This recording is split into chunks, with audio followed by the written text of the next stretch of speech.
Turning now to weather, Chief Meteorologist Ashley McDonald joining us now. And I tell you what, I was outside doing a story earlier today, and in like an hour and a half's time, it seemed like the temperature dropped 10 degrees. Oh, and in fact, it did. That's why we're yellow today. Okay, Poxitawney Phil apparently didn't see a shadow. That means an early spring. So I was ushering in spring. Allegedly so. Allegedly, right? But it does not feel like it at all across central and south Alabama. Take a look outside down in Butler County. Temperature in Greenville right now, 38 degrees, only a light north breeze, but we did have windy conditions earlier today, ushering in that much colder air across the state. Many folks struggled to even climb into the low 40s. Cloudy skies will persist through the overnight hours. Now, precipitation right now is on the light side. Taking a look down south, that's really where we're seeing a band of showers stretching from Eufaula back through Troy, Luverne, and Andalusia over towards Escambia County.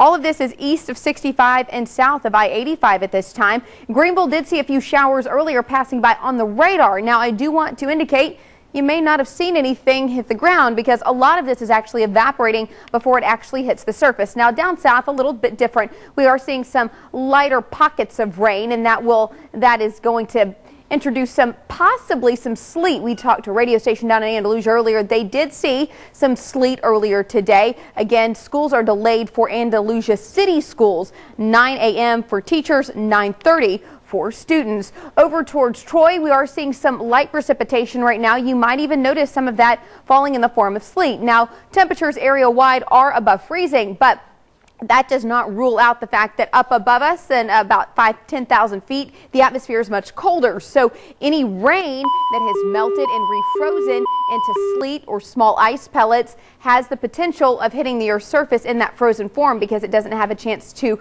melt again. Here's a look at watches and warnings across the area. We are seeing winter weather watches, warnings and advisories all through Texas. For us, all we're going to be noticing is a winter weather advisory. This just means conditions are favorable, meaning moisture is moving in and temperatures are going to be cold enough to promote the chance for some wintry weather. I think that we're going to be seeing mainly cloudy sky and some moisture overnight. Now, as that temperature falls, I am going to be a little bit more concerned as far as to how viable the watch will be, or the advisory rather, for southwest Alabama. Any moisture that comes earlier this evening, that's going to stick around on the roadways, and that could refreeze as these temperatures fall. Now, a bigger picture, high pressure back to our west is ushering in this much colder air to our north, but we have this jet stream of moisture to our south. So this is pulling in Gulf moisture. That's colliding with a colder air to our north, and that's giving us the perfect ingredients and the combination for some of that wintry weather. Let me iron this out for you, though.